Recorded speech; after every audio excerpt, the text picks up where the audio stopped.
Hello everyone. Is my voice audible? Yeah, 1 second. I'll just call you. 1 second. I'll just call you. Hello. Is my voice audible?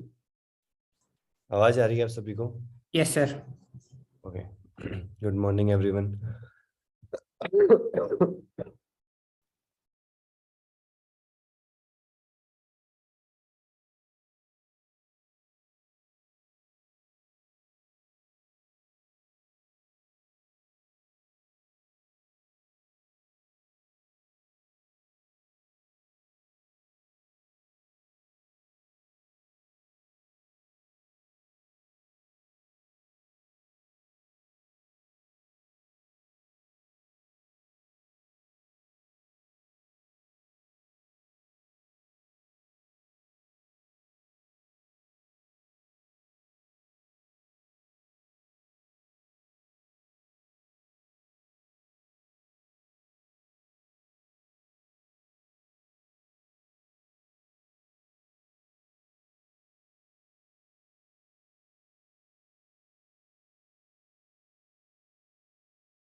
Okay तो start करते हैं आज की class.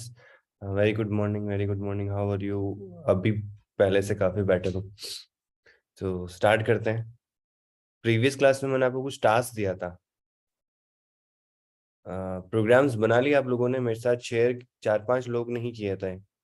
बाकी सबका नहीं मिला मेरे को प्रोग्राम्स। मैं एक बार देख लेता हूँ। हाँ, स्क्रीन विजिबल है आपको? Yes, sir.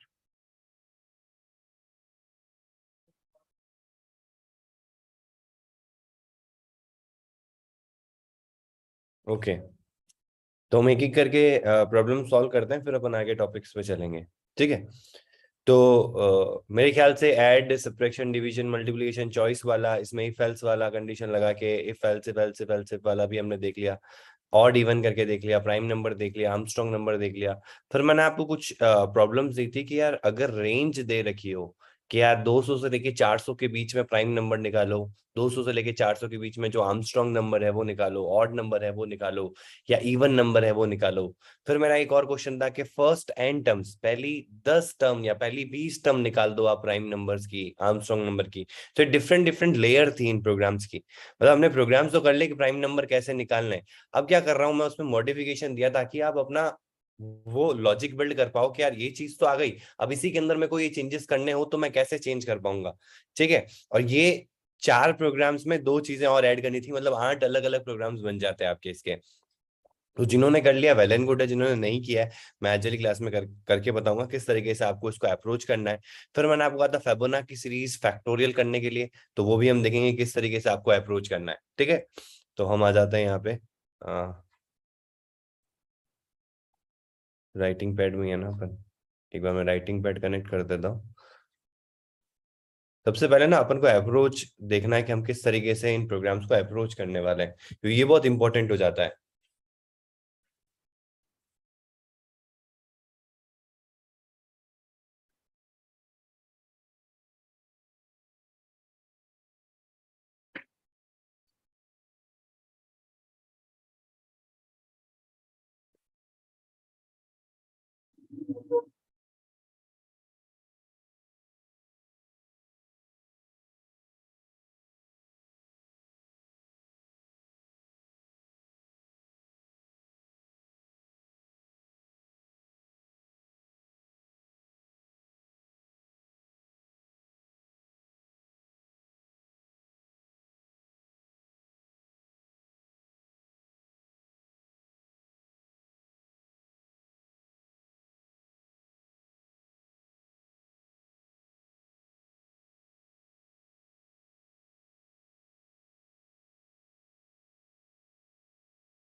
ओके,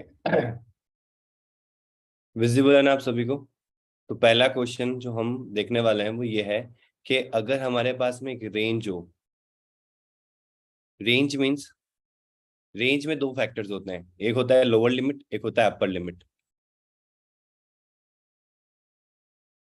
जैसे कि मैंने आपको बोला 100 से लेके 200 के बीच में आपको वो सारे नंबर निकालने हैं जो क्या है। पहला क्वेश्चन तो है कि वो ऑड नंबर होने चाहिए, ठीक है। दूसरा इवन नंबर, मतलब 100 और 200 के बीच की बात कर रहा हूं मैं। तो अभी हम नॉर्मल वे से नहीं सोचेंगे, अब हम क्या करेंगे, एक ऐसा रेंज के अंदर से हमको वैल्यूज निकालनी है, उनके अंदर चेक लगाना है कि वो ऑड है कि इवन है। और उसके बाद में उनमें कुछ प्राइम नंबर भी होंगे तो वो भी पता करना है, और उनमें कुछ आर्मस्ट्रॉन्ग नंबर भी होंगे तो वो भी पता करना है। हो सकता है ना इस रेंज के बीच में, और ये रेंज कुछ भी हो सकती है। ये रेंज हम डिसाइड नहीं करेंगे, हम प्रोग्राम से लेंगे। मतलब कि हम कंसोल से वैल्यूज लेंगे अपर लिमिट की, लोअर लिमिट की, उसके बेसिस पे हमारे प्रोग्राम को डिजाइन करेंगे कि भाई हम किस तरीके से चेक लगाए। तो ये तो बहुत ही एक सिंपल सा हमको लॉजिक समझ में आ गया यहाँ पे कि हमारे पास में एक अपर लिमिट है और एक लोअर लिमिट है, और हमारे पास में फॉर लूप में यही चीज तो होती है। हम जब फॉर लूप लगाते हैं तो फॉर लूप में आजकल हम क्या देने लग गए हैं, कॉटलिन के अंदर रेंज मिलने का ऑप्शन मिल गया अपन को। ये तो पहले पूरा लिखना पड़ता था जावा के अंदर, I equals to I should be less than condition देनी पड़ेगी, आई को ग्रेटर देन कंडीशन देनी पड़ेगी, देन आई प्लस प्लस, ऐसे करना पड़ता है। अब यहाँ पे आपको पूरी रेंज का ऑप्शन मिल जाता था, हमको सिंपल सा क्या करना है, फॉर आई या जो भी आपको लेना है, आई एन 100 डॉट डॉट 200। अब ये शुरू कहां से होगा, 100 से, और खत्म कहां होगा, 200 तक। अगर आपको इन दोनों को इंक्लूड करना है तो आपको ये रेंज देनी पड़ेगी। अगर आपको इंक्लूड नहीं करना है, इनके अंदर की वैल्यूज को चेक करना है, 100 इंक्लूड नहीं होना चाहिए, ना ही 200 इंक्लूड होना चाहिए, 101 से लेके 199 तक लेना है।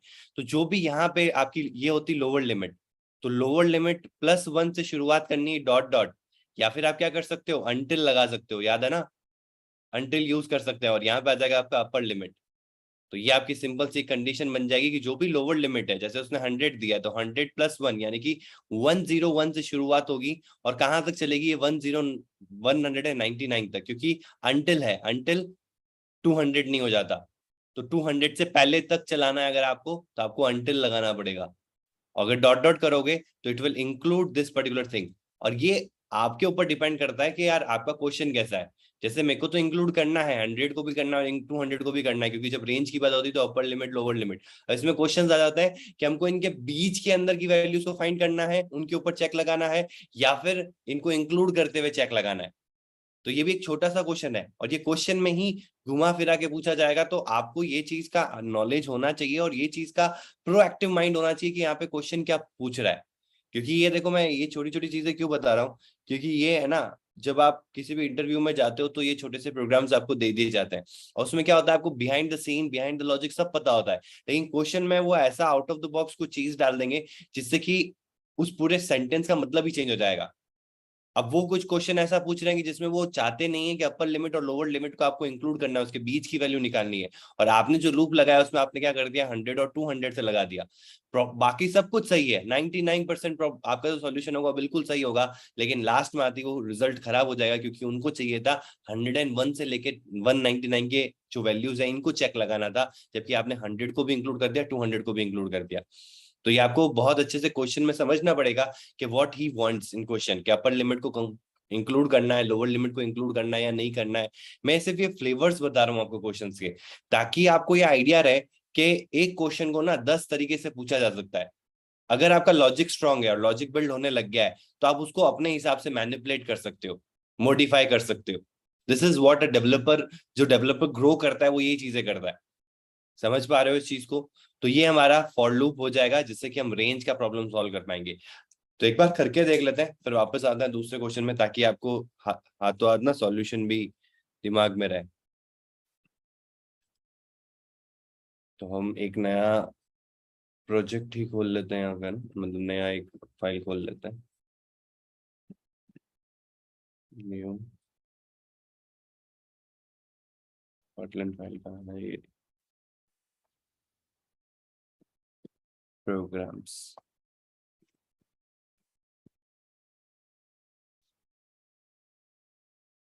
ठीक है। अच्छा, ये थीम विजिबल था ना आप लोगों को कि वाइट थीम करूं? विजिबल है। ओके। यस यश। सर आप हेलो। हाँ सर आप वो अंटिल में बता रहे हैं कि अंटिल जब होगा तो बीच की रेंज आएंगी। सर हाँ अंटिल +1 कर देंगे तो सर 200 के बराबर हो जाएगी। हाँ, हो जाएगी। अंटिल +1 मतलब यहाँ पे ये कह रहे हो अपर लिमिट हाँ +1 हाँ कर देंगे।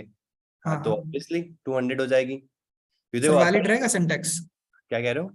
सर सिंटेक्स वैलिड रहेगा? हाँ, सिंटेक्स वैलिड क्यों नहीं रहेगा? आप पहले इनको ऐड कर सकते हो। अभी मैं आपको हाँ करके बताता हूँ यहाँ पे। देखो, ये तो आपके अंटिल का मतलब ही क्या होता है कि ये जो टर्म है ना, इससे पहले तक, until we reach this, until, समझ रहे हो? और अगर मैं डॉट डॉट कर देता हूं तो वो रेंज का सिंबलाइज होता है, दैट मीन्स कि टिल, मतलब जब तक ये ना हो जाए। ठीक है। तो अभी हम यहाँ पे अपर लिमिट और लोअर लिमिट ले लेते हैं पहले, फिर अपन सिंटेक्स में वो दोनों चीजें करके देखेंगे। तो सबसे पहले तो हम ले लेते हैं यहाँ पे वैर। सबसे पहले तो प्रिंट करवा लेते हैं। और क्लास, अभी क्लास की रिक्वायरमेंट नहीं, पहले अपन फंक्शन, मेन हमारा मेन फंक्शन होता है, इसकी रिक्वायरमेंट है। तो इसमें आ जाते हैं। इसमें हम करवाते हैं प्रिंट ln एंटर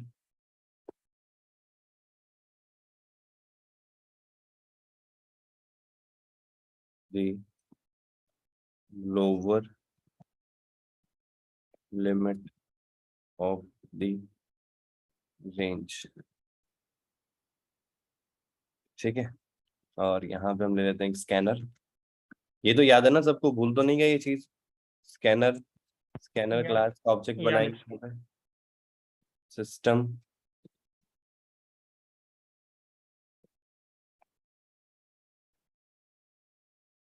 ठीक है। और scn डॉट नेक्स्ट इंट, यहाँ पे हमारे पास में आ जाएगा लोअर लिमिट। तो well lower limit is equals to scn dot next int.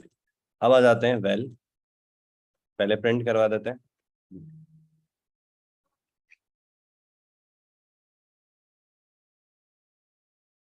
Enter the upper limit of the range.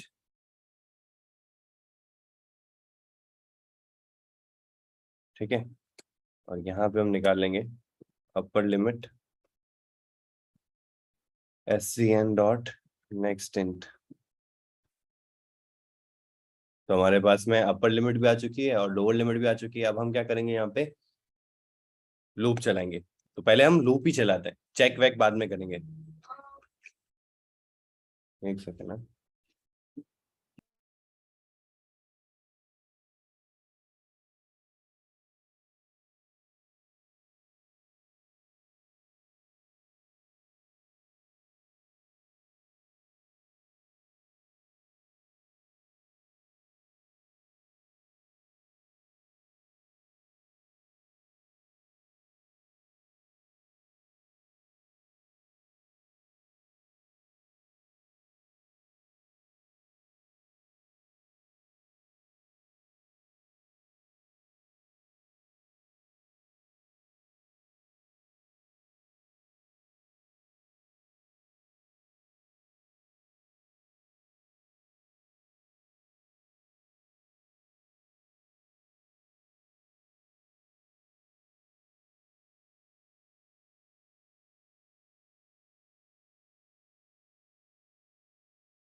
Hello, is my voice Audible? Okay. Yes sir. हाँ, तो यहाँ पे हम क्या करेंगे, जैसे कि हमारा I in lower limit dot dot upper limit. अब अगर हम ये काम करेंगे तो इसमें क्या होगा, अगर मैं यहाँ पे आपको प्रिंट करके दिखाऊं, आई को प्रिंट कर लेते हैं और रन करते हैं।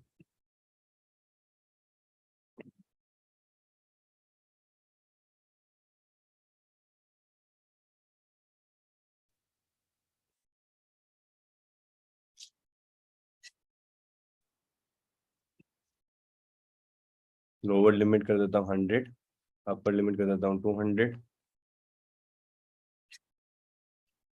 एंटर करता हूँ।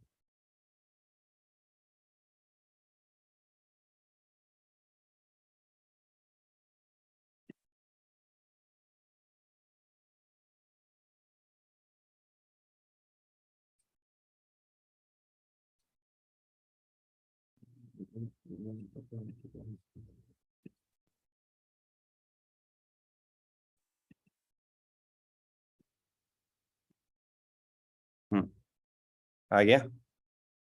देखो कहाँ से स्टार्ट हुआ है, 100 से स्टार्ट हुआ है, and it is including 202 also. 200 जो हमारा लास्ट जो है उसको इसने इंक्लूड किया है यहाँ पे। ठीक है, अब मैं चाहता हूँ कि यार मैं 100 को इंक्लूड नहीं करना चाहता, ना ही 200 को इंक्लूड करना चाहता हूँ। तो यहाँ करते हैं हम +1। ठीक है, अब यहाँ मैंने +1 कर दिया, इसका मतलब क्या हुआ, 100 को इंक्लूड नहीं करेगा, ये 101 से स्टार्ट होगा।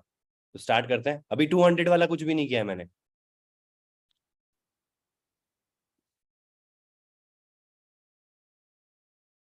अब देखो 200 को तो इंक्लूड कर रहा है ये, लेकिन यहाँ देखो 101 से शुरुआत हुई है इसकी, क्योंकि ऑब्वियसली मैंने जो फर्स्ट टर्म ली है वो क्या ली है, लोअर लिमिट +1। ठीक है, और अगर मैं यहाँ पे अपर लिमिट +1 कर दूंगा तो ये अपर लिमिट क्या लेगा, सॉरी 201 लेगा। तो यहाँ पे आप देखोगे कि 201 तक चलेगा। मतलब मैं एक ही कॉमन रेंज पे ले जा रहा हूँ ताकि आप मेरे इस पर्टिकुलर एग्जाम्पल को समझ पाओ। ठीक है, तो 201 को देखो इसने इंक्लूड किया है, क्योंकि मैंने रेंज को कहाँ तक एक्सटेंड किया है, 101 से लेके 201 तक, क्योंकि दोनों में +1 लगा दिया मैंने। ठीक है, समझ में आया। अभी आपको का डाउट था, सिंटेक्स में एरर नहीं आएगी, कोई एरर नहीं आएगी, आप यहाँ पे वो कंडीशन लगा सकते हो। ठीक है, तो मैं चाहता हूँ कि यार 100 से लेके 200 नहीं, 101 से लेके 199 तक ही हो। तो 101 से शुरुआत हो, ये तो मैंने ले लिया यहाँ पे, लेकिन खत्म हो कब तक, इससे एक पहले तक। इससे एक पहले तक के लिए -1 भी कर सकते हो आप। ठीक है, बट ये -1 जो सिंटेक्स है ये खराब कर देगा आपको, क्योंकि वो देखो क्या कह रहा है, खुद ही कह रहा है कि अगर आप -1 कर ही रहे हो तो उसके लिए करने की जरूरत नहीं है, उसका एक सिंटेक्स है अनटिल। समझ में आया। तो यहाँ पे -1 नहीं करेंगे हम, यहाँ पे डॉट डॉट की जगह अनटिल कर देंगे। तो अनटिल क्या करेगा, इसको काउंट नहीं करेगा। आप यहाँ पे देखो, जब भी आप रेंज लगाते हो, ये भी एक शॉर्ट ट्रिक है पता करने की, जब आप रेंज लगाते हो ना तो ये ऑटोमेटिकली देखो लेस देन इक्वल टू का, ये लेस देन इक्वल टू का साइन आ जाता है। लेकिन जैसे ही मैं डॉट डॉट की जगह यहाँ पे अनटिल करूंगा ना, तो यहाँ पे इस जगह देखना, इस जगह केवल लेस देन रहेगा, इक्वल टू नहीं आएगा। सिर्फ अनटिल करता हूं मैं यहाँ पे, तो आप देख सकते हो कि सिर्फ लेस देन का साइन आया, इक्वल टू का साइन नहीं आया। ठीक है। तो अब जब मैं इसको रन करूंगा तो ये 101 से लेके 199 तक ही चलेगा। एंड ये मैं चाहता था कि भाई मैं अंदर का डेटा पे चेक लगाऊं रेंज के अंदर, क्योंकि अपर लिमिट लोअर लिमिट तो मैंने ले ली, लेकिन वो दोनों मेरे दो तरीके से काम करती है। एक तो उन दोनों को यूज करना है, अपर लिमिट और लोअर लिमिट को। एक होता है कि उनको एक्सक्लूड करना है। ठीक है, तो ये वाला वो पार्ट है जिसमें हमको एक्सक्लूड करना है, इंक्लूड नहीं करना है। इनको एक्सक्लूड कर दिया मैंने, तो ना तो 100 आ रहा है रेंज में, ठीक है, ना ही 200 आ रहा है रेंज में। लास्ट टर्म होगी वो मेरी 199 होगी। ठीक है, तो ये तो हमने यहाँ पे सॉल्व कर लिया कि भाई हमने रेंज अगर हमको चाहिए तो कोई भी रेंज होगी, अब वो लोअर लिमिट होगी और अपर लिमिट होगी तो हमको पता लग जाएगा। एक और चीज यहाँ पे प्रॉब्लमेटिक ये हो सकती है कि पहले जो बंदा आपसे अपर लिमिट और lower limit, obviously lower limit छोटी होगी अपर लिमिट से, ये तो दिखने वाली बात है। लेकिन अगर बंदा जानबूझ के उल्टी वैल्यू दे दे, लोअर लिमिट में मैं दे देता हूँ 200 और अपर लिमिट में दे देता हूँ 100, तो यहाँ पे तो कुछ भी प्रिंट नहीं होगा। तो यहाँ पे हम एक छोटा सा काम ये कर सकते हैं कि कंडीशन लगा सकते हैं, क्योंकि देखो आपको सारी चीजें सोचनी पड़ेगी। If lower limit is greater than upper limit, एक कंडीशन ये हो जाएगी, एल्स, ये तो है ही है,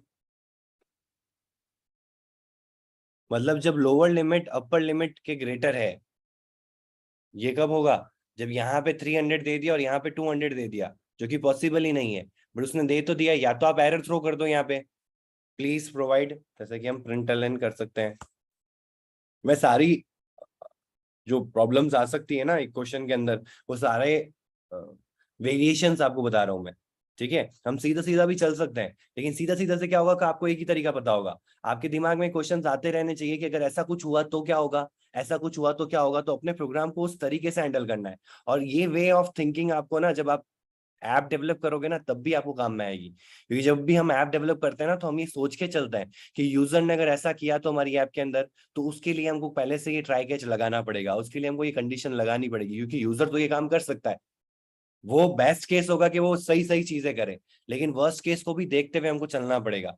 तो हमने यहाँ पे एक वर्स्ट केस देखा कि यार लोअर लिमिट अगर बढ़ा दी उसने अपर लिमिट से, जबकि जो कि नहीं होनी चाहिए। फैक्चुअली हम उससे पूछ रहे हैं कि देख लोअर लिमिट बता, अपर लिमिट बता, बट वो फिर भी गलती कर सकता है। तो हम उसको चेक लगा रहे हैं यहाँ पे कि अगर लोअर लिमिट ग्रेटर होती है तो सीधा सा कह दे, please keep the lower limit less than upper limit. या फिर क्या कर सकते हैं, या तो ये काम कर सकते हैं कि प्रिंट करवा सकते हैं, या फिर मेरे को एनीवे प्रॉब्लम तो सॉल्व करनी है इसकी। अब उसने गलती से अपर लिमिट में लोअर लिमिट डाल दी, लोअर लिमिट में अपर लिमिट डाल दी, बट मेरे को तो वो लिमिट चाहिए। तो मैं क्या करूंगा, यही काम यहाँ पे दोनों तरीके बता रहा हूँ, ठीक है। या तो आप यूजर को रेस्ट्रिक्ट कर सकते हो कि नहीं तुम तो दो ही दो, लोअर लिमिट छोटी दो, बड़ी अपर लिमिट बड़ी दो। नहीं तो मुझे यहाँ पता लग गया कि लोअर लिमिट बड़ी है अपर लिमिट से, तो मैं क्या करूंगा, यहाँ पे अपर लिमिट को ले लूंगा, जो कि एक तरह से देखा जाए तो फैक्चुअल सही तरीका नहीं है, बट हमको चाहिए प्रॉब्लम का सॉल्यूशन। तो ये दूसरा तरीका है। दोनों में से आप कोई भी तरीका यूज कर सकते हो, ठीक है। प्रोफेशनल तरीका ये है, लेकिन अगर हम प्रोसेस पे नहीं जाते और रिजल्ट पे जाते हैं, रिजल्ट ओरिएंटेड है, तो हम ये वाला तरीका देंगे। और ये क्वेश्चंस में होता है कि you need to be result oriented और प्रोसेस ओरिएंटेड। तो जहां प्रोसेस ओरिएंटेशन की बात आएगी, वहां पे आपको ये तरीका लगाना होगा, क्योंकि प्रोसेस करेक्ट होना चाहिए। और जहां पे रिजल्ट ओरिएंटेड अप्रोच है, तो वहां पे आपको रिजल्ट से मतलब है, प्रोसेस कुछ भी हो। तो यहाँ रिजल्ट से मतलब है, तो हमने रिजल्ट निकाल लिया कि भाई अगर तुमने लोअर लिमिट छोटी भी दे रखी है, बड़ी भी दे रखी है, तब भी हमने क्या कर दिया, अपर लिमिट से शुरुआत कर ली लोअर लिमिट तक, उल्टा चला दिया उसको।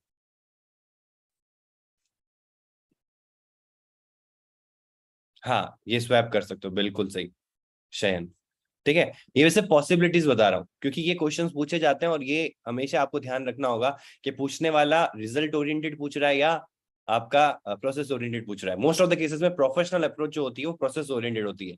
तो जो प्रिंट करके हमने करवाया ना कि भाई तुम लोअर लिमिट छोटी दो, अपर लिमिट बड़ी होनी चाहिए, तो ये सही तरीका है, ठीक है। बट एनी विच वेज अगर हमको रिजल्ट चाहिए, तो उस केस में हम फिर स्वैप कर सकते हैं, ठीक है। जैसे कि लोअर लिमिट में बड़ी कर देता हूँ, 200 कर देता हूँ, और अपर लिमिट को मैं कर देता हूँ छोटी, 50 कर देता हूँ। तो ये आ गया यहाँ पे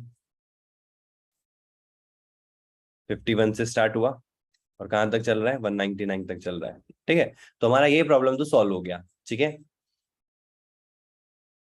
तो ये तरीका भी कर सकते हैं और ये तरीका भी कर सकते हैं। तो यहाँ मैं कमेंट कर देता हूँ, I am going for process oriented which is preferable.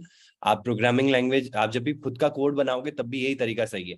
ऐसा नहीं कि आप कुछ भी अगर वैल्यू आ रही तो भी उसको रिजल्ट प्रिंट कर रहे हो, आप अपना जो प्रोसेस है उसको क्लीन रखोगे, ठीक है। बट कई बार क्वेश्चंस में ऐसा पूछा जाता है कॉम्पिटिटिव एग्जाम में, तो वहां पे आपको रिजल्ट ओरिएंटेड अप्रोच लगानी पड़ेगी, तो वहां आप ये कर सकते हो। बाकी द थिंग इज दैट कि आपको उनको बताना पड़ेगा कि देखो आपकी लिमिट जो है वो सही नहीं है, पहले लोअर लिमिट आएगी फिर अपर लिमिट आएगी, और वो दोनों में डिफरेंस होना चाहिए, lower limit must always be less than upper limit, ठीक है। अब हम आ जाते हैं एल्स कंडीशन में। यहाँ पे हमने सारा काम तो कर दिया, हमारी रेंज तो आ गई। अब रेंज के अंदर से क्या पता करना है, रेंज के अंदर से पता करना है कि ऑड नंबर कितने हैं, इवन नंबर कितने हैं, और प्राइम नंबर कितने हैं, और आर्मस्ट्रांग नंबर कितने हैं। समझ में आया? तो ऑड इवन तो बहुत आसान है। एक और चीज करते हैं हम यहाँ पे, मैंने आपको एरे के बारे में बताया था, एरे लिस्ट के बारे में।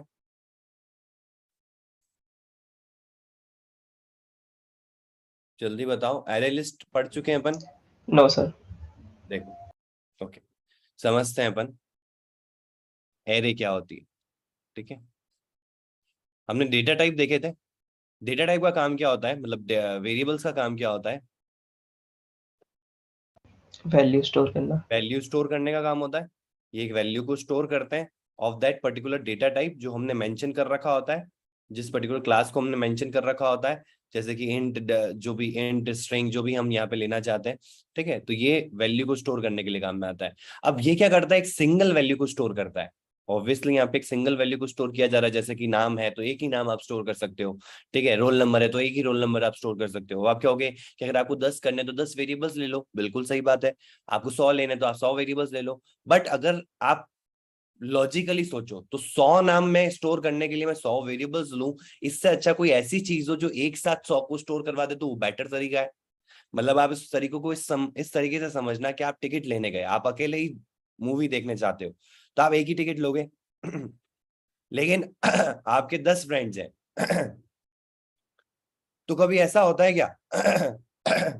सॉरी, तो कभी ऐसा होता है क्या कि आप जाओगे, अपना टिकट लाओगे, फिर आपका दूसरा फ्रेंड जाएगा, वो अपना टिकट लाएगा, फिर तीसरा फ्रेंड जाएगा, वो अपना टिकट लाएगा, फिर चौथा फ्रेंड जाएगा, वो अपना टिकट लाएगा?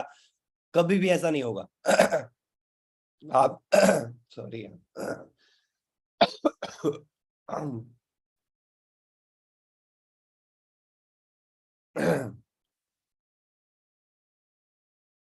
हेलो हेलो, हाँ। तो आपने जिन्होंने भी डिसाइड किया है पिक्चर देखने का, मूवीज देखने का, तो जैसे 10 फ्रेंड्स हैं, तो 10 में से आप एक जने को बोलोगे यार, जिसने डिसाइड किया है कि यार ये मूवी देखनी है, अपन चलते हैं, सबने कहा हाँ ठीक है मैं टिकट्स बुक करवा रहा हूँ, तो वो जो बंदा है एक जना, वो एक साथ 10 टिकट्स को क्या कर लेगा, परचेज कर लेगा। ऐसा ही होता है। तो वैसे ही हमारी प्रोग्रामिंग के अंदर अगर हमको एक साथ 10 वैल्यू को स्टोर करवाना है, 20 वैल्यू को स्टोर करवाना है, 1000 वैल्यूज को स्टोर करवाना है, तो we will require array. Array के अंदर बहुत इंपॉर्टेंट चीज, बहुत अच्छे से ध्यान रखना, एरे का सिंबल जो होता है वो स्क्वायर ब्रैकेट्स होता है। ये ब्रैकेट्स दिख रहे हैं आपको, कभी भी आपको ऐसा दिख जाए तो आप मान के चलोगे यहाँ पे एक एरे है।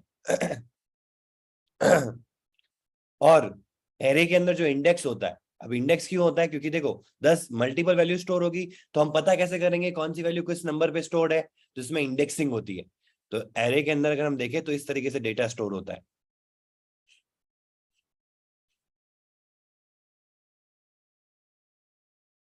स्टार्टिंग इंडेक्स होता है 0, 1, 2, 3 and so on, and last index होता है n-1, where n is the size of array. This is the size of array. जैसे कि मैंने एरे की साइज दी 10, जैसे 10 टिकट्स बुक कराने थे ना, तो एरे की साइज 10 हुई, तो जो हमारा इंडेक्स नंबर होगा वो 0 से लेके कहां तक होगा, 9 तक होगा। ठीक है, और यहाँ पे डेटा स्टोर होगा। अब उस एरे के थ्रू मैं वो सारे के सारे 10 डेटा को जहां चाहूं वहां ले जा सकता हूँ, और उनके ऊपर जो भी ऑपरेशन परफॉर्म करना है वो परफॉर्म करवा सकता हूँ। ठीक है, अब ये तो हुआ एरे का फंडा। अब जो हमारा एरे होता है ना, वो होता है इम्यूटेबल। हालांकि कॉटलिन में उन्होंने बहुत अलग अलग तरीके से उसको म्यूटेबल किया गया है, लेकिन इम्यूटेबल होता है। अब मुझे कौन बताएगा what is the difference between mutable and immutable? कभी टर्म सुना है ये आपने? अच्छा, एक्समैन सीरीज देखी है आपने? हॉलीवुड यस की सर। एक्समैन सीरीज, वोल्वरीन वाली। Yes sir. म्यूटेशन, वहां पे म्यूटेशन का मतलब क्या होता है कि वो अपने फॉर्म्स को चेंज कर सकते हैं। Something which can be change, very good. तो म्यूटेट करना, आज आप देखते हो कि जैसे भगवान करे कोविड ना आए, बट कोविड में भी आप देखते हो, कोविड में कहा जा रहा है कि वो म्यूटेट कर रहा है अपने आप को। पता है ना आपको? कोविड का जो पहला वायरस आया था, वो अपन ने उसके लिए वैक्सीन बना दी है और अपनी बॉडी भी उसके लिए इम्यून हो चुकी है, तो वो वाला वायरस आएगा तो कोई प्रॉब्लम नहीं है। ठीक है, लेकिन अब वो, आपने अगर सुना होगा न्यूज में, तो वो कह रहे हैं कि जो वायरस है वो अपने आप को म्यूटेट कर रहा है एक नए फॉर्म के अंदर, तो अपनी फॉर्म को चेंज कर रहा है। समझ पा रहे हो? तो यहाँ पे वो म्यूटेशन का मतलब बिल्कुल वही है जो यहाँ पे आप देख रहे हो। तो इम्यूटेबल जो चेंज नहीं हो सकता, which can't be change, fixed है जो। और म्यूटेबल जो चेंज किया जा सकता है, which can be change, yes. अब इसका मतलब क्या है? इसका मतलब ये है कि सपोज करो एरे है, तो एरे बाय डिफॉल्ट इम्यूटेबल होती है, यानी कि आपको एक साइज फिक्स देनी पड़ेगी। जैसे मैंने दिया 10, तो ये क्या करेगा, ऐसे ना 10 वैल्यूज एक साथ स्टोरेज की ले लेगा, 1 2 3 4 5 6 7 8 9, ठीक है। तो 0 1 2 3 4 5 6 7 8 एंड 9, ठीक है। अब मैं इसमें ना सिर्फ मैंने इसको स्टोर करवाया, इसको स्टोर करवाया, इसको स्टोर करवाया, इसको स्टोर करवाया, इसको स्टोर कराया, मतलब मैंने सिर्फ 4 वैल्यूज ही एरे में डाली। बची हुई ये जो वैल्यूज है ना, ये वैकेंट है, ये वैकेंट है। एक सेकंड ना, ऑफिस से फोन आ रहा है।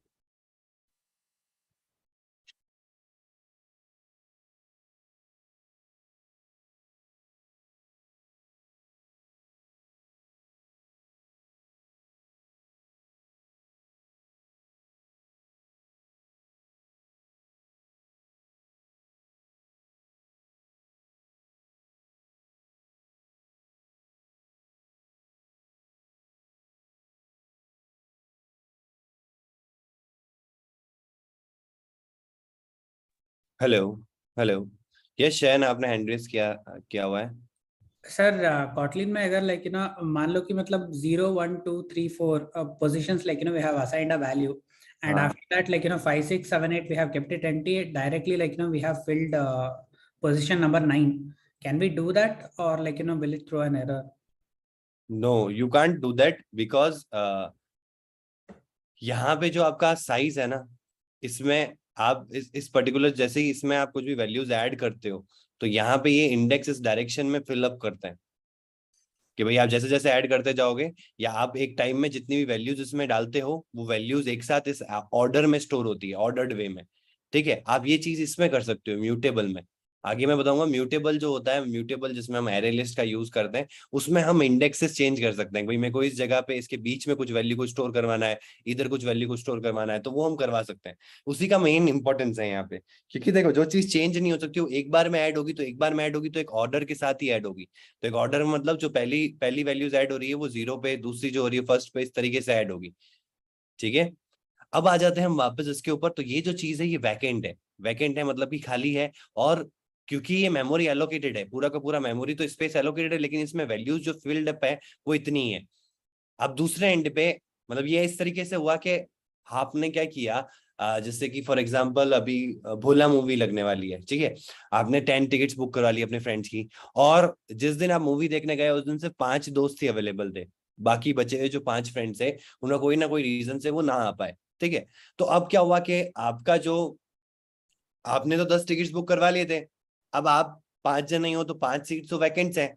अब मैं आया और मैं उस हॉल में गया, और मतलब मैं टिकट्स लेने के लिए गया, तो उसने कहा कि यार ये तो हाउसफुल है, आप को सीट अवेलेबल नहीं है, आपको नेक्स्ट शो में मिल जाएगी या नेक्स्ट से नेक्स्ट शो में मिल जाएगी, इस शो में तो नहीं है।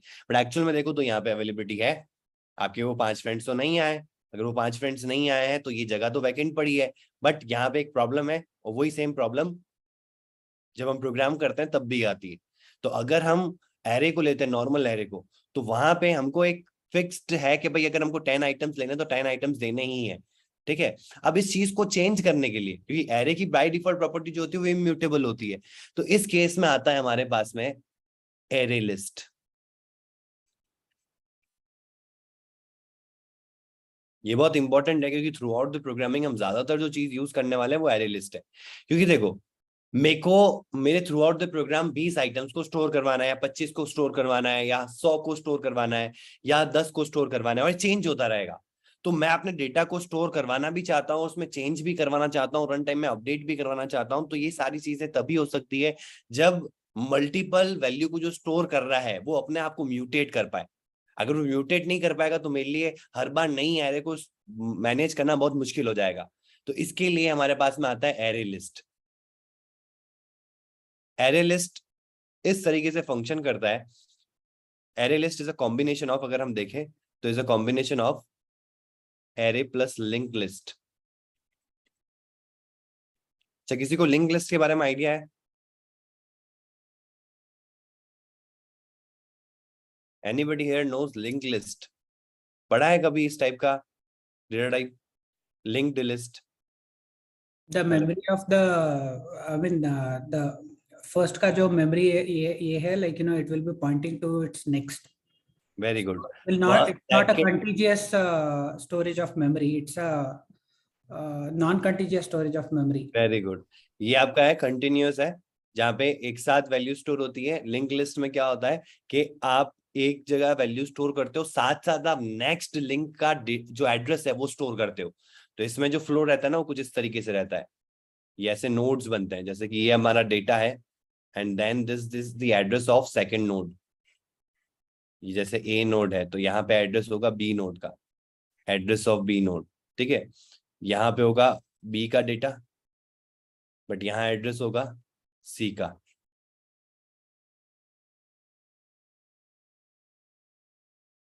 ऐसे ही यहाँ पे डेटा होगा सी का, लेकिन यहाँ पे I'm sorry. I'm afraid I can't do that. Address होगा डी का. ठीक है, और इस तरीके से फ्लो रहता है. तो इस तरीके से जब फ्लो रहता है तो आप क्या कर सकते हो, म्यूटेट कर सकते हो. म्यूटेट क्यों कर सकते हो? क्योंकि देखो एक जगह जो आपका मेमोरी एलोकेशन है और दूसरी जगह जो मेमोरी एलोकेशन है उनमें डिफरेंस क्या है.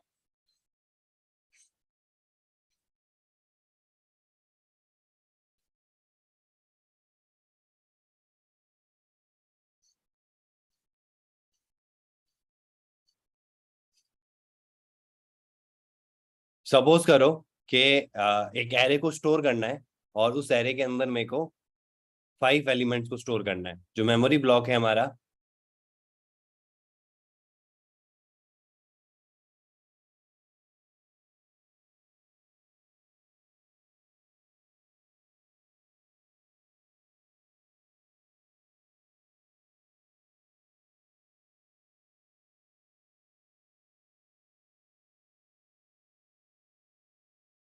तो ये कुछ हमारा मेमोरी ब्लॉक है. इधर भी मैं सेम सेम कर देता हूं.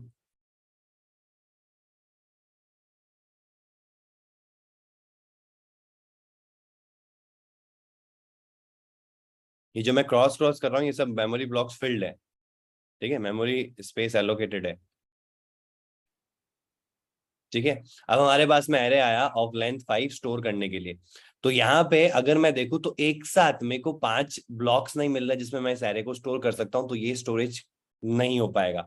हालांकि ऐसा पॉसिबल नहीं होता है, बहुत ज्यादा मेमोरी ब्लॉक्स होते हैं तो आप स्टोर करवा सकते हो, कोई बड़ी बात नहीं है. बट मैं कह रहा हूँ कि अगर ऐसा कोई कॉम्प्लेक्स स्ट्रक्चर हो तो आप नहीं करवा पाओगे. ठीक है, लेकिन वहीं अगर आपका एरे लिस्ट आया और एरे लिस्ट में ना साइज डिफाइंड नहीं होती. एरे लिस्ट में ये होता है जैसे आप कोई भी कॉन्सर्ट में जाते हो, जैसे हनी सिंह का कॉन्सर्ट हो रहा है या अरिजीत सिंह का कॉन्सर्ट हो रहा है, तो आप वहां गए तो वहां पे लिमिटेड सीट्स है कि भाई 20,000 लिमिटेड सीट्स है. इसके बाद में आपको बाहर खड़े होके वो कॉन्सर्ट देखना पड़ेगा. सीट्स तो फ्री मतलब लिमिटेड है, आपको पहले प्री बुकिंग करवानी पड़ेगी. ठीक है, और एक जगह है जहाँ पे पूरा का पूरा स्टेडियम में सीट्स लगी हुई है और जो आना चाहो वो आते रहो. मतलब अगर 10 जने और आएंगे तो 10 का सीटिंग और अरेंजमेंट कर देगा, 100 जने और आएंगे 100 का अरेंजमेंट और कर दिया जाएगा, 200 जने और आएंगे 200 का अरेंजमेंट और कर दिया जाएगा. तो एरे लिस्ट का जो ओरिएंटेशन होता है वो कुछ इस तरीके से होता है, इसलिए ये अपने आप को म्यूटेट कर पाता है. तो अब जब एरे लिस्ट आएगा तो ये ऑटोमेटिकली पहला डेटा जो है वो आपका यहाँ स्टोर करेगा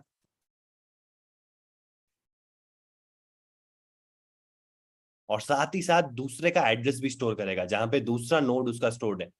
और दूसरा जो डेटा स्टोर करेगा वो साथ साथ तीसरे का नोड एड्रेस भी स्टोर करेगा. तीसरा जो करेगा वो साथ साथ इसका फोर्थ का एड्रेस भी स्टोर करेगा. इसीलिए आपस में इसको कहते हैं लिंक्ड लिस्ट. और जो फोर्थ में डेटा स्टोर्ड है वो फिफ्थ का एड्रेस भी स्टोर करेगा. तो इस तरीके से फ्लो रहता है और इस तरीके से आप डेटा को मैनेज कर सकते हो आसानी से एरे के अंदर, इसीलिए म्यूटेट कर सकता है. ठीक है, तो हम क्या करते हैं मोस्ट ऑफ द केसेस में, जब भी हमको म्यूटेशन वाली प्रॉपर्टी चाहिए होती है लिस्ट के अंदर, क्योंकि ऑब्वियसली हमको चाहिए रहेगी जब भी हम आगे प्रोग्रामिंग भी करेंगे, आगे हम हमारे ऐप के अंदर भी डेटा मैनेज करेंगे, तो जो हमको डेटा मिल रहा है आगे से यानी कि या तो एपीआई से मिल रहा होगा in the form of Jason, या फिर हमको डेटाबेस से मिल रहा होगा in the form of array, तो उनको हम स्टोर करवाएंगे इस तरीके से ताकि मैं उसको आसानी से म्यूटेट कर पाऊं. क्योंकि देखो जब जैसे फॉर एग्जांपल आप न्यूज फैच करके ला रहे हो, ठीक है, तो अभी इस कैटेगरी में न्यूज जो मिल रही है वो आपको 20 मिल रही है, 20 आइटम्स मिल रहे हैं. ठीक है, आपने कुछ और सर्च किया तो उसी पेज पे अब 10 आइटम्स ही आएंगे. कभी उस पे 30 आइटम्स आ जाएंगे, समझ पा रहे हो? तो ये फ्लक्चुएशन रहेगा हमेशा। तो इस पर्टिकुलर चीज को हमको मेंटेन रखने के लिए म्यूटेबिलिटी चाहिए रहेगी, इसलिए हम most of the time prefer करते हैं एरे लिस्ट को ओवर एरे। ठीक है, तो अभी आपको आइडिया क्लियर हो गया होगा कि मल्टीपल डेटा को स्टोर करने के लिए एक साथ हम किसको यूज करते हैं, एरे को यूज करते हैं। बट क्योंकि एरे अपने आप में म्यूटेट नहीं कर सकता, आप एक फिक्स आइटम दे दो, कोई मैं 10 आइटम स्टोर करवाऊंगा तो उसमें 10 ही आप स्टोर करवा पाओगे, ना तो उससे ज्यादा बढ़ा सकते हो, ना अगर उससे कम करोगे तो मेमोरी ब्लॉक का इश्यू रहेगा, जो कि सही तरीका नहीं है। तो इससे बेटर अप्रोच है कि आप जितने डेटा स्टोर करवाना चाहते हो उतना ही मेमोरी ऑक्यूपाई हो, which is very much possible in array list. तो इसके लिए हम क्या करते हैं, एरे लिस्ट को लेते हैं। तो अभी मैं एरे लिस्ट पे क्यों आया, इसलिए आया क्योंकि मेरे को यहाँ पे क्या करना था कि भाई इस रेंज के बीच में जितने भी आपके ऑड नंबर्स हैं, इवन नंबर्स हैं, वो प्रिंट करवाने हैं। तो मैं या तो एक एक करके प्रिंट करवा सकता हूँ, या फिर मैं क्या करूँ, उनको एक बल्क में स्टोर करवा दूं एक जगह पे, और उस पर्टिकुलर चीज को ही मैं प्रिंट करा दूं एक साथ। तो इसीलिए मैंने यहाँ पे इंट्रोड्यूस किया एरे को। तो मैं क्या करूंगा, यहाँ पे एक एरे क्रिएट कर देता हूँ, जिसको मैं मोस्ट प्रोबेबली, क्योंकि मैं यहाँ पे फिक्स नहीं कर सकता, क्योंकि मुझे नहीं पता यहाँ पे इस रेंज के अंदर कितने ऑड नंबर्स है, कितने इवन नंबर्स है। अगर मैं फैक्चुअली देखूं 100 से लेके 200 के अंदर, तो मुझे पता है कि 50 ऑड होंगे तो 50 इवन होंगे। लेकिन ये मेरे ऊपर नहीं है ना, ये तो अभी मैं बता रहा हूँ कि मैं 100 से 200 दूंगा, रन टाइम में यूजर 100 से 1000 देगा, तो ये तो चीज बढ़ जाएगी। तो यहाँ पे मैं फिक्स एलिमेंट तो ले नहीं सकता, तो मेरे को ऐसा लेना पड़ेगा जो रन टाइम में म्यूटेट कर सके अकॉर्डिंग टू द नीड्स। तो इसके लिए मैं क्या करूंगा, यहाँ पे एक एरे लिस्ट बनाऊंगा और इसका नाम देता हूँ array odd equals to. Array list को डिक्लेयर करने के लिए देखो, ये तो होता है हमारा एरे, और एरे लिस्ट लेने के लिए आपको सिंपल सा एरे लिस्ट लेना पड़ेगा। यहाँ पे टाइप डिफाइन करना पड़ेगा, किस टाइप का डेटा आप इसमें स्टोर करोगे। ऐसा नहीं कि आप स्ट्रिंग इंटीजर एक साथ स्टोर कर सकते हो। हाँ, अगर आप करना चाहो तो उसके लिए फिर मॉडल क्लास क्रिएट करनी पड़ती है, यानी कि आपको एक पोजो क्लास, यानी कि एक स्ट्रक्चर क्लास, जो हम आगे देखेंगे मॉडल क्लास कहते हैं हम उसको, तो वो क्रिएट करनी पड़ेगी। उसमें फिर आप मल्टीपल डेटा टाइप एक साथ स्टोर करवा सकते हो। लेकिन अभी जितना हमने सीखा है उसके बेसिस पे हमको यहाँ पे एक डेटा टाइप देना पड़ेगा कि भाई यार आप 10 इंटीजर वैल्यू स्टोर करा सकते हो, या 10 स्ट्रिंग वैल्यू स्टोर करा सकते हो, या 10 बुलियन वैल्यू स्टोर करा सकते हो। और जैसा कि मैं देख रहा हूँ एरे ऑफ ऑड नंबर्स, तो नंबर्स हैं, तो मेरे लिए काफी चीज आसान है, विच इज इंटीजर, और ये हमको कॉल करना पड़ता है। तो हमने यहाँ पे एक ऑब्जेक्ट क्रिएट किया ऑफ एरे लिस्ट, क्योंकि नॉन प्रिमिटिव डेटा टाइप है, तो इसके लिए हमको उसको इनिशियलाइज मतलब ऑब्जेक्ट क्रिएट करना पड़ेगा। प्रिमिटिव टाइप होता तो जैसे इंटीजर है, तो इंटीजर को डिफाइन करने के लिए आप int a equals to int का ब्रैकेट नहीं करते, ठीक है, तो डायरेक्टली वो डिफाइंड होता है। तो यहाँ पे हमने एक ऑब्जेक्ट क्रिएट किया कि भाई हम एक एरे लेना चाहते हैं, किस टाइप की, इंटीजर टाइप की, जो इंटीजर वैल्यू को स्टोर करे। हमें वो कुछ नहीं करना, सिंपल सा एक इवन की भी तो लेनी पड़ेगी, बिल्कुल एक इवन की भी ले लेते हैं, var ARR even equals to array list पर। अच्छा, ये यूटिल क्लासेस से ही मिलती है, तो इसके लिए बार बार लिखना पड़ेगा हमको, तो इससे अच्छा मैंने इसको एस्ट्रिक कर दिया। ठीक है, तो 2 एरे लिस्ट ले ली, एक ऑड की और एक इवन की। और अब मैं क्या करूंगा, यहाँ पे एक कंडीशन लगाऊंगा, इफ अब जो नंबर आ रहा है वो आई आ रहा है ना, इस लोअर लिमिट से उठ के अपर लिमिट तक, तो इस आई को मॉड्यूलस बाय 2, यही तो हमने देखा था फर्स्ट वाली क्लास में जब हमने ऑड इवन का कॉन्सेप्ट लगाया था। अगर इसका जो रिमाइंडर है वो 0 है, दैट मीन्स ये इवन है, तो ARR इवन डॉट, इसमें एक फंक्शन होता है ऐड। अब आप देखो रन टाइम में एरे के अंदर एडिशन कर सकते हो, मतलब एडिशन इन द सेंस नया आइटम ऐड कर सकते हो, इंसर्ट कर सकते हो, वो सारे ऑपरेशन भी मैं आपको बताऊंगा कैसे वो सारे ऑपरेशन लगा सकते हो। अभी हम एक ऑपरेशन को यूज करें विच इज ऐड, तो हम हमारी जो बाय डिफॉल्ट हमने एरे इवन बनाई थी वो बाय डिफॉल्ट ब्लैंक है, ये ब्लैंक एरे लिस्ट है, ठीक है। अब इसमें हम क्या कर रहे हैं, आइटम्स ऐड कर रहे हैं, तो जो जो इवन होंगे वो इस एरे में ऐड होते रहेंगे, ठीक है, और जो जो क्या होंगे, ऑड होंगे, वो एल्स में आ जाएंगे। तो मैं क्या करता हूँ, एरे ऑड में ऐड करता रहता हूँ, ठीक है। अब हम करते हैं इसको रन, और मैं रेंज लेता हूँ और रेंज के बीच में चेक करता हूँ। अच्छा, हमने प्रिंट नहीं करवाया, वेरी गुड। तो हमने क्या किया, यहाँ पे फॉर लूप तो लगा दिया, और फॉर लूप के बाहर आ जाएंगे जब भी हम, तो हमारी ये एरे इवन और एरे ऑड भर चुकी होगी, तो मैं क्या करता हूँ, इनको सिंपल सा प्रिंट करवा देता हूँ, ताकि मेरे को भी तो पता चले कि इन एरे में आखिर कितनी वैल्यूज आई है। तो एरे इवन प्रिंट करवा दिया, फिर मैं एरे ऑड प्रिंट करवा दूंगा। और टू बी मोर स्पेसिफिक हम क्या करते हैं यहाँ पे, इवन डॉलर, ठीक है, ऐसे ही ऑड डॉलर, ठीक है। और अब हम इसको रन करते हैं।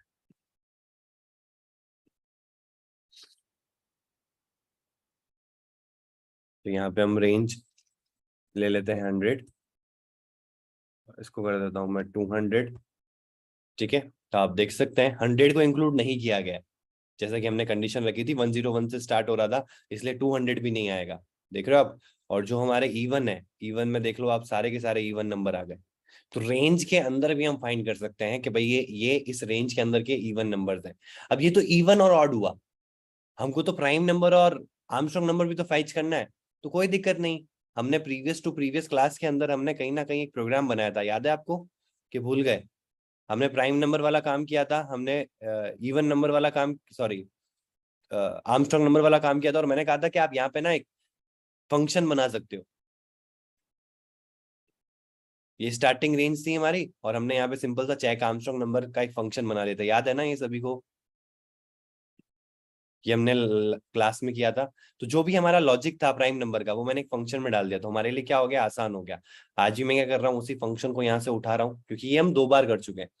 आज हम तीसरी बार इसको नंबर को, इस पर्टिकुलर फंक्शन को यूज कर रहे हैं, कहाँ पे, यहाँ पे रेंज के अंदर फाइंड करने के लिए। तो यहाँ दोनों फंक्शन आ गए मेरे पास में। ये दोनों फंक्शन का काम क्या है, प्राइम नंबर का फंक्शन का काम है कि जो भी मैं नंबर दूंगा, ये मेरे को लास्ट में रिटर्न करके देगा ट्रू या फॉल्स। अगर प्राइम नंबर होगा तो ट्रू आएगा, नहीं तो फॉल्स आएगा।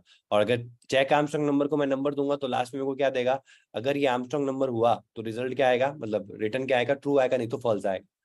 अब मेरे को सिंपल सा क्या करना है कि 2 एरे और बना लेनी है। वेल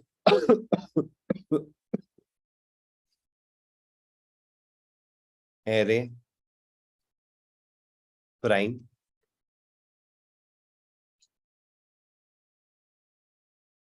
ये फंक्शंस याद है ना जो हमने बनाए थे प्रीवियस क्लास में, के भूल गए? किसी का आंसर नहीं आया मेरे पास में, ना ही चैट में याद है आया। सर। याद है ना? हाँ, ठीक है। एरे प्राइम, और एक और बना देता हूँ, वेल ARR आर्म, ठीक है, फॉर आर्मस्ट्रांग।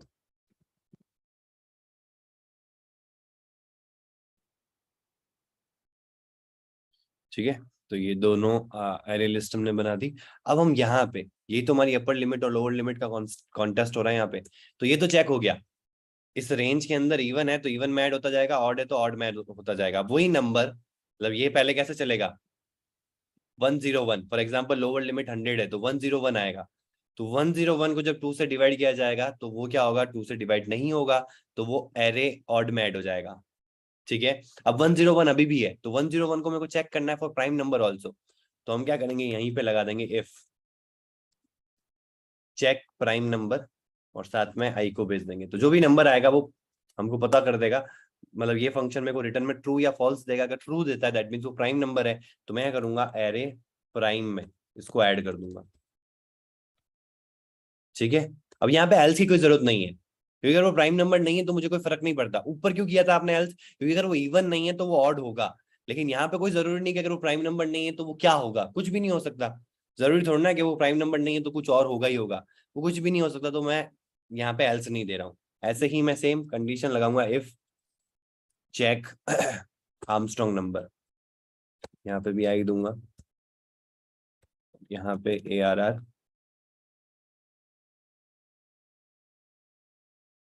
कहाँ गया हमारा आर्म, ठीक है, डॉट ऐड, और यहाँ पे हम इसको ऐड कर देंगे।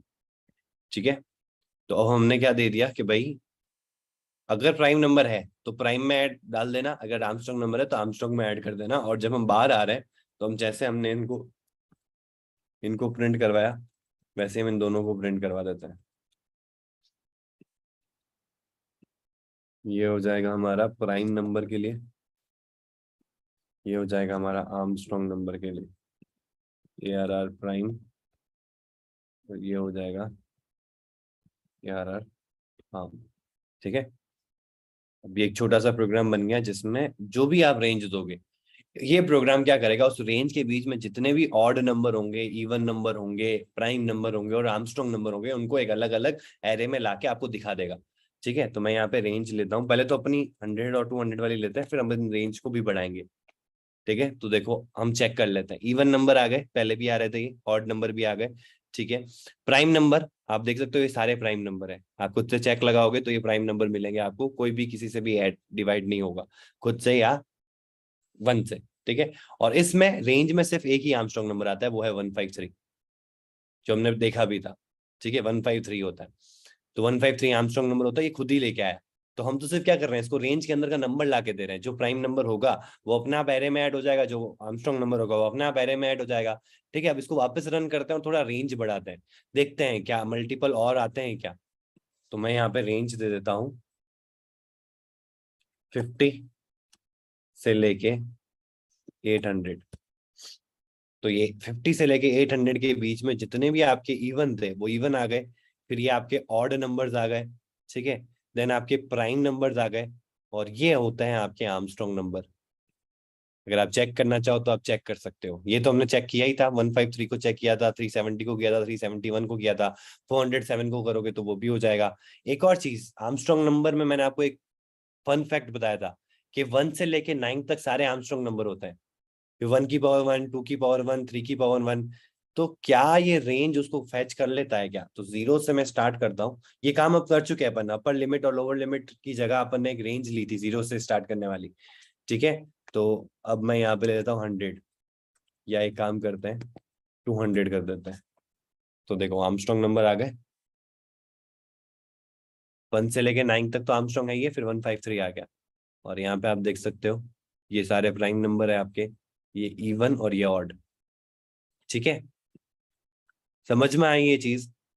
तो ये हो गया हमारा एक छोटा सा function to check for range, upper limit and lower limit वाला जो रेंज हमने ने क्वेश्चन में दिया था वो हमने यहाँ पे सॉल्व किया। अब एक और प्रॉब्लम थी उसी के नीचे, वो प्रॉब्लम ये थी कि फर्स्ट एंड टर्म्स, कहाँ गया, ये रहा first end. Yes Ishan, hello, sir सुन पा रहे हैं? हाँ बोलो। हाँ सर, आपने ऊपर जब एरे डिक्लेयर करा था वहाँ पर वेल दिया हुआ है, कहाँ पे? जहाँ पर एरे लिस्ट डिक्लेयर करी है। हाँ ये, हाँ, तो वेल हाँ। में तो ये था कि फाइनल वैल्यू होता है ना, उसमें आप वैल्यू चेंज नहीं कर सकते। नहीं नहीं, ये चीज समझनी है आपको। देखो ARR odd is a type of array list, मतलब मैंने आपको ना एक थैली दे दी है, मतलब एक पॉली बैग दे दिया है। अब उस पॉली बैग में तो आप कितनी भी चीजें डालो, चेंज करो, कोई दिक्कत नहीं है, आप पॉली बैग को चेंज नहीं कर सकते। वैल का मतलब ये होता है, वैल का मतलब क्या होता है, आप इसको रीअसाइन नहीं कर सकते।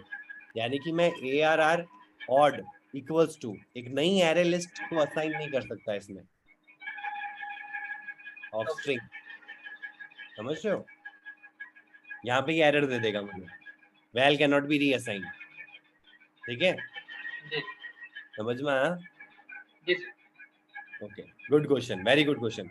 वैल का मतलब होता है रीअसाइन करना, बट आप तो यहाँ पे नई वैल्यूज ऐड कर रहे हो, तो बहुत बढ़िया क्वेश्चन है। बट यहाँ पे सॉल्यूशन क्या है, इसका आंसर क्या है कि वैल से आप इस पर्टिकुलर चीज को रीअसाइन नहीं कर सकते। तो हम रीअसाइन नहीं कर रहे हैं, हम एरे लिस्ट के अंदर की वैल्यूज को अपडेट या डिलीट कर रहे हैं, तो it doesn't effect on this particular rule. ठीक है, अगर मैं इसको फिर से एरे ऑड को असाइन कर रहा होता, यहाँ पे एरे ऑड के अंदर ऐड कर रहा हूं, ना कि एरे ऑड इक्वल टू कर रहा हूं। अगर एरे ऑड इक्वल टू या array odd even equal to करता तो वो दिक्कत करता, मेरे को वो मना कर देता कि आप रीअसाइन नहीं कर सकते हो। यस शयन? सर कॉटलिन में जो array रहता है that should be homogeneous, is it? As in like if we assign it as integers, it should be only integers. Like can't we have like an array which contains string, boolean, number, something like that?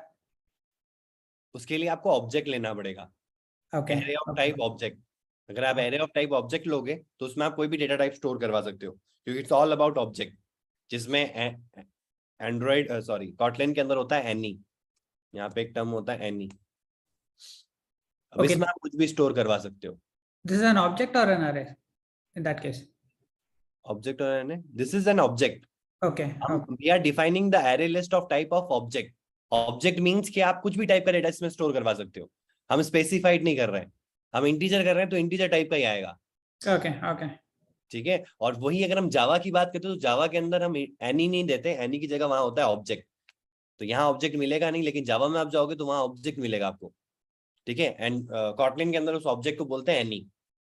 ठीक है. Okay. कहीं पे भी आपको अगर जैसे ये तो मैं आपको यहाँ पे बता रहा हूँ कि एरे लिस्ट के अंदर कहीं पे भी आपको रिटर्न टाइप नहीं पता हो किसी भी फंक्शन का, आपको कुछ भी रिटर्न आए वो रिटर्न करना है, चाहे इंटीजर आए चाहे स्ट्रिंग आए, तो वहां पे रिटर्न टाइप में भी आप एनी लगा सकते हो. समझ रहे हो? तो any just work like as an कि आप कुछ भी ऑब्जेक्ट पास कर सकते हो उसमें, कोई भी डेटा टाइप. ठीक है. Okay. Okay. ओके. तो अब आता है हमारा दूसरा question which is first and terms. First and terms का मतलब क्या हो गया? पहली 10 टर्म प्रिंट करो प्राइम नंबर की, पहली 10 टर्म प्रिंट करो आर्मस्ट्रांग नंबर की. तो यहाँ पे क्या लॉजिक लगा है? तो पहले तो मैं इसको क्या करता हूँ, थोड़ा सा साफ कर देता हूँ क्योंकि ये हमारा काम हो चुका है. तो हम इसको कर देते हैं कमेंट.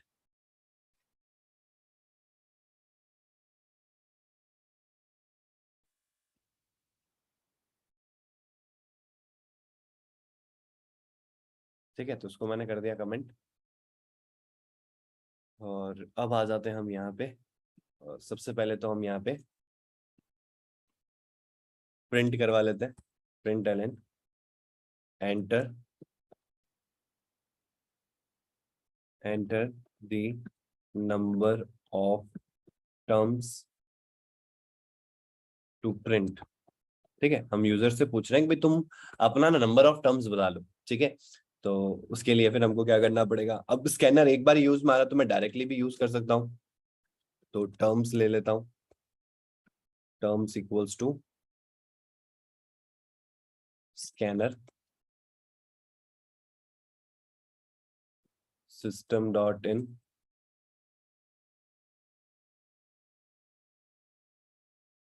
.nextInt. ठीक है. तो हमारे पास में टर्म्स आ चुकी है. अब हमको लॉजिक लगाना है. लॉजिक क्या लगाना है? वापस आ जाते हैं व्हाइट बोर्ड के ऊपर कि यार पहली 10 टर्म कैसे पता करें, क्योंकि हम यहाँ पे कोई लूप वूप भी चलाएंगे तो हमको कैसे पता चलेगा कि ये 10 टर्म्स हो गई है?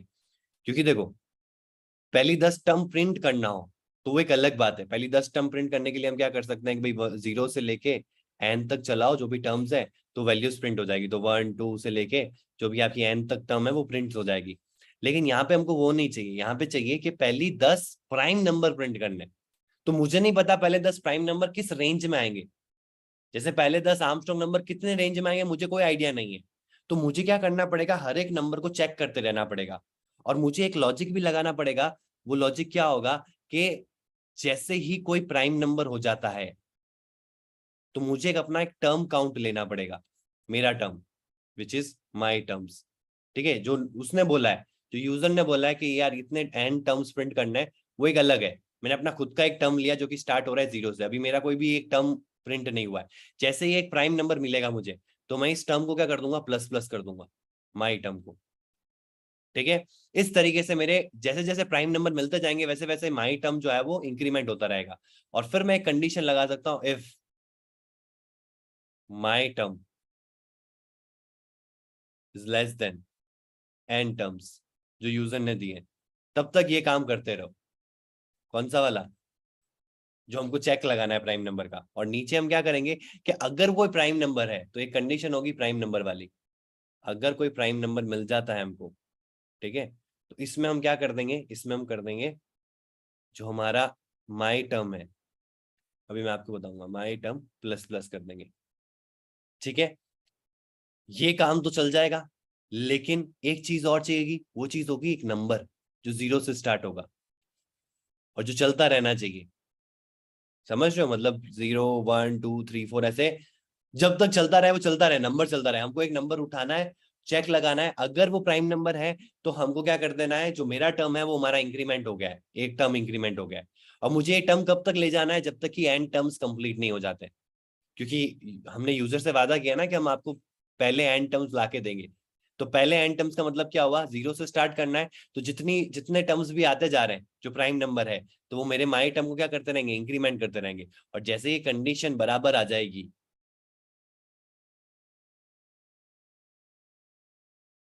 इक्वल टू ले सकते हो आप, ठीक है। जैसे ही कंडीशन में ये इक्वल टू तक भी सेम रहेगा, लेकिन जैसे ही एक्सटेंड कर जाएगा, उतना ही चाहिए था मेरे को, एक्सटेंड नहीं करवाना था, उतना ही चाहिए था, तो ये हमारी टर्म क्या हो जाएगी, कंप्लीट हो जाएगी, और हम लास्ट में उसको प्रिंट करवा देंगे। तो एक बार प्रैक्टिकली करके देखते हैं तो आपको आइडिया लग जाएगा।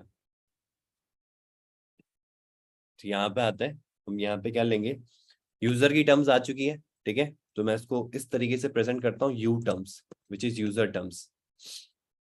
एक ले लेता हूं मैं वेर, वेर ले रहा हूं क्योंकि मैं टर्म्स को बढ़ाता रहूंगा, ठीक है। माई टर्म्स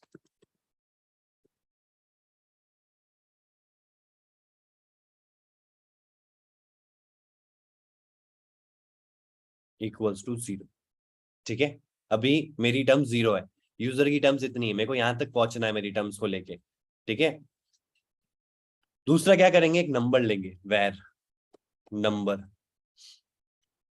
इक्वल्स टू 0 या 1 से शुरुआत कर सकते हैं, क्योंकि 0 का कोई सेंस नहीं, 0 ना तो प्राइम नंबर है, ना ऑड नंबर है, ना इवन नंबर है, तो हम 1 से स्टार्ट कर सकते हैं, ठीक है। तो ये हमारे पास में हो गया, ये हमारे पास में हो गया, हमारी टर्म्स हैं। और अब हमको क्या करना है, एक कंडीशन लगानी है, इफ जब तक my terms are less than equal to you terms, तब तक क्या करना है,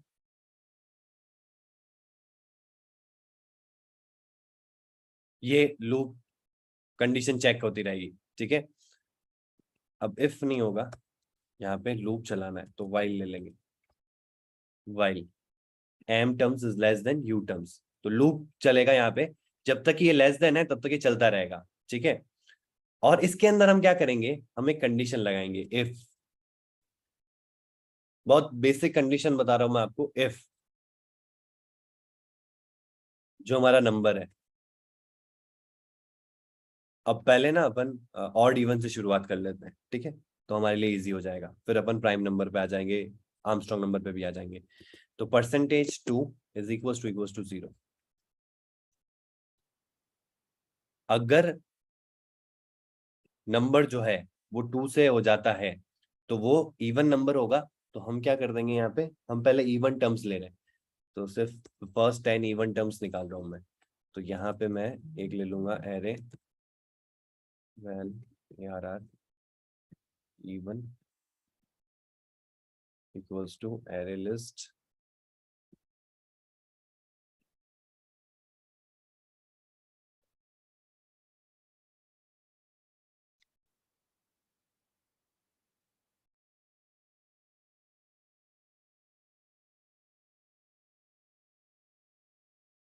और यहाँ पे हम क्या कर देंगे, डॉट ऐड, इस नंबर को ऐड कर देंगे, ठीक है। अगर ये 2 से डिविजिबल है तो ये इवन नंबर है, और इवन नंबर है तो ये क्या करेगा, हमारे जो मेन टर्म्स है इनको इंक्रीमेंट करेगा, ये अब टर्म बढ़ी ना, एक मेन टर्म्स प्लस प्लस, और बाहर आते हैं और हमारे नंबर को कर देते हैं प्लस प्लस, क्योंकि नंबर 1 है, फिर 2 होगा, फिर 3 होगा, फिर 4 होगा, ये चलता रहना चाहिए, लूप में चलता रहना चाहिए।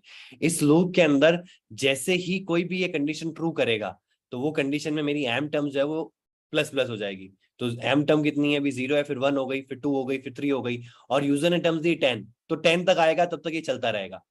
जैसे 11 हो जाएगा माई टर्म्स, तो ये बाहर आ जाएगा, ठीक है। अब हम इसको कर देते हैं रन। मेरे को फर्स्ट 10 टर्म्स प्रिंट करवानी है, हमने प्रिंट नहीं करवाया ना, तो प्रिंट करवाते हैं हम यहाँ पे, इस लूप से बाहर आके हम यहाँ पे प्रिंट करवाएंगे, प्रिंट ARR इवन।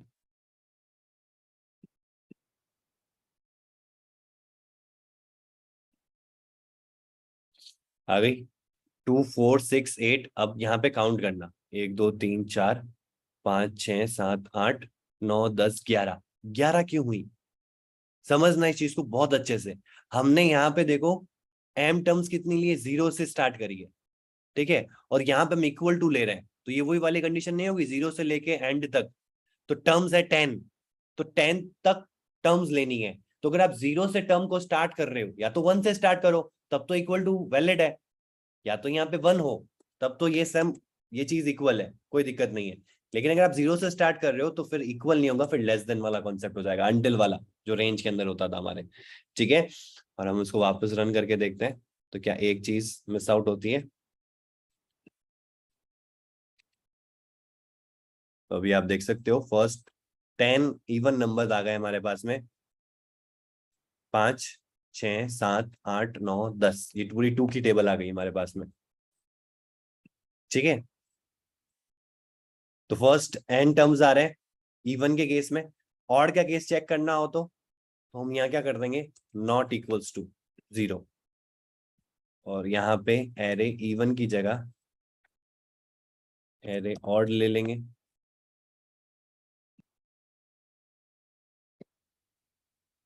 ठीक है, बाकी सब तो सेम है, एरे ऑड हो जाएगा।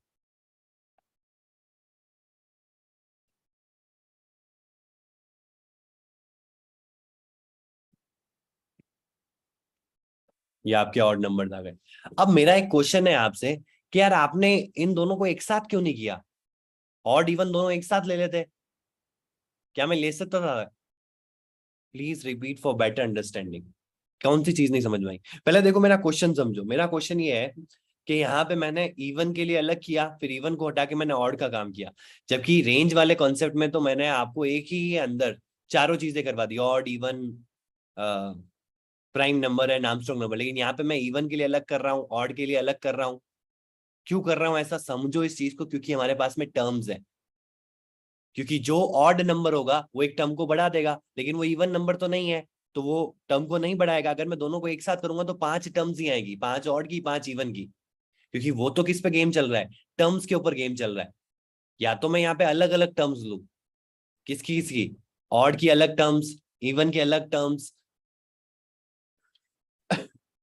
प्राइम नंबर की अलग टर्म्स, आर्मस्ट्रांग की अलग टर्म्स, तो क्या होगा, हर एक के लिए वो चलता रहेगा लूप।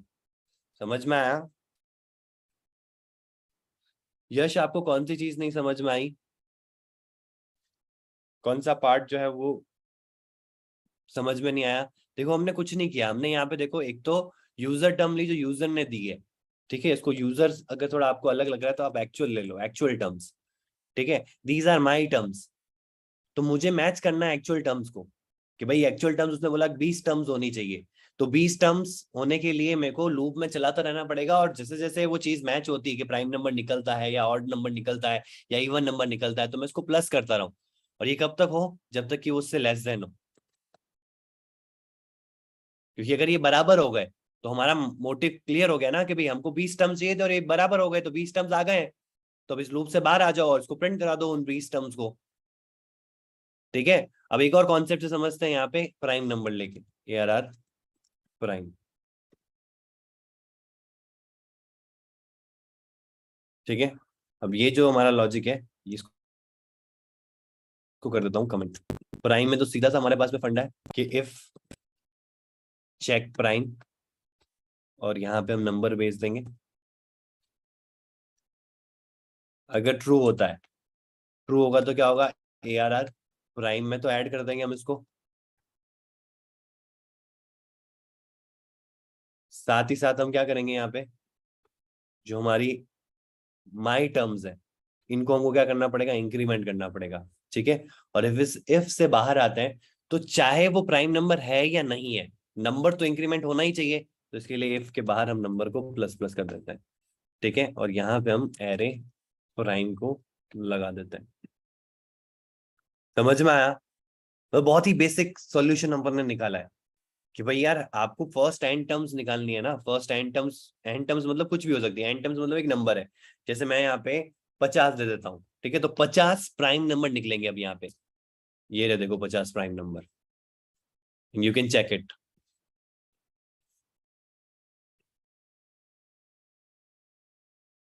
आप यहां से स्टार्ट करो, 227 is your 50th prime number. समझ में आया? कॉन्सेप्ट समझ में आ रहा है आपको? ऐसा ही सेम हम क्या कर सकते हैं, प्राइम नंबर की जगह चेक फॉर आर्मस्ट्रांग नंबर कर सकते हैं। बिल्कुल सही, आर्मस्ट्रांग नंबर को करेंगे, एरे प्राइम की जगह हम एरे आर्मस्ट्रांग कर देते हैं। हालांकि नाम से फर्क नहीं पड़ता, बट कंफ्यूज ना हो आप, इसके लिए मैं ARR आर्म कर रहा हूँ।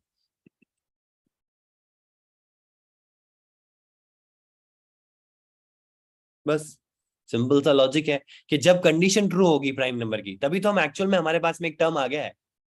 अगर कंडीशन ट्रू नहीं होगी, फॉल्स होगी, तो मेरे को एल्स में कुछ भी नहीं करना, करते रहो, चलाते रहो जब तक प्राइम आर्मस्ट्रांग नंबर ना मिले। जैसे ही आर्मस्ट्रांग नंबर मिलेगा तो मेरी टर्म्स बढ़ जाएगी, और मेरे को कब तक वो टर्म्स को लेते रहना, जब तक कि मैं इस कंडीशन को मैच ना कर दूं।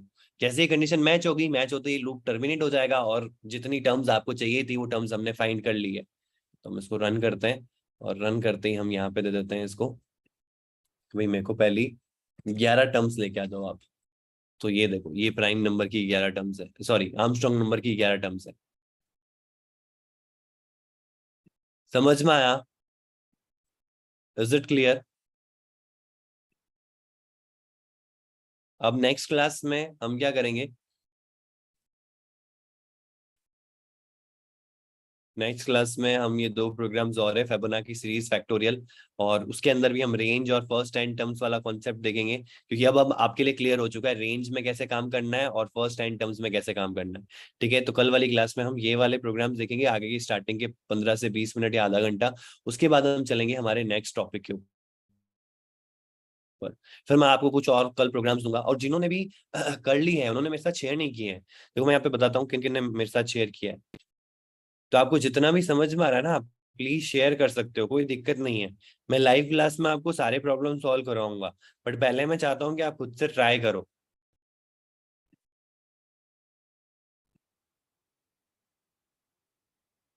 एक सेकेंड ना, मेरी मेल कहाँ गई?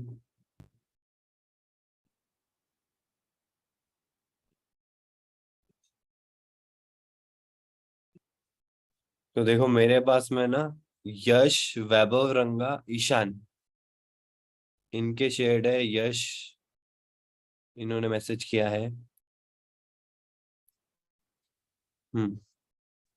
बाकी किसने किसने शेयर नहीं किया है, प्लीज आप बताएं मुझे। दीपेश, ईशान। अब यश यश मौर्य है या यश पस्सी है, एक बार आप प्लीज कंफर्म करें। सब पास ही मैंने शेयर करा था। ओके, तो यश, ओके शयन, तो शेयर कर दो प्लीज यार। देखो इससे क्या है ना, मेरे को आइडिया रहेगा कि आप कैसा कर पा रहे हो, ठीक है, ताकि मैं आपको उस लेवल पे गाइड कर सकूं कि हाँ भाई आपको यहाँ प्रॉब्लम आ रही है बिल्डिंग में। ठीक है, ओके यश। तो जिन्होंने जिन्होंने नहीं किया है, आज मेरे ख्याल से 90% तक अपन ने कर दिया। आपसे फिबोनाची सीरीज रही है और फैक्टोरियल रहा है। ठीक है, तो आप फिबोनाची सीरीज करो, फैक्टोरियल करो खुद के हिसाब से। नेट पे मत देखना प्लीज, नेट पे देखोगे आपको मिल जाएगा सॉल्यूशन, बट पहले आप खुद से ही ट्राई करो। ठीक है, क्लास में मैं करवाऊंगा आपको। ठीक है, तो खुद से ट्राई करो, और आप कहाँ अटक रहे हो, जैसे जहां पे भी अटक गए उतना छोड़ के मेरे साथ शेयर कर सकते हो। वहां पे आप लिख सकते हो कि भाई इतना मेरे को सॉल्यूशन आ रहा है, बट इसके आगे मैं नहीं सोच पा रहा कि इसको कैसे आगे ले जाऊं मैं। ठीक है, ओके एवरीवन, ओके ओके। तो ये कंप्लीट कर लेना और मेरे साथ शेयर कर देना जिन्होंने जिन्होंने नहीं शेयर किया। ठीक है, फिर अपन नेक्स्ट क्लास में इसके आगे चलेंगे। Okay, Hello. हाँ हाँ share. Sir, can you just repeat the assignment because for few classes I wasn't present actually. Okay, So हाँ बता देता हूँ मैं आपको। देखो हमने लास्ट जो क्लास हुई थी ना, मेरे ख्याल से लास्ट क्लास में मैंने यही टास्क दिया था। उसके बाद एक क्लास हुई और आज वापस क्लास हो रही है। मैंने आपको ये प्रोग्राम्स तो आपने मेरे ख्याल से कर लिए, अगर नहीं किए तो ये वाले भी आपको मेरे साथ शेयर करना है। ठीक है, ये हो जाने के बाद में ये रेंज वाला फर्स्ट एंड टर्म्स ये आज मैंने करवाया।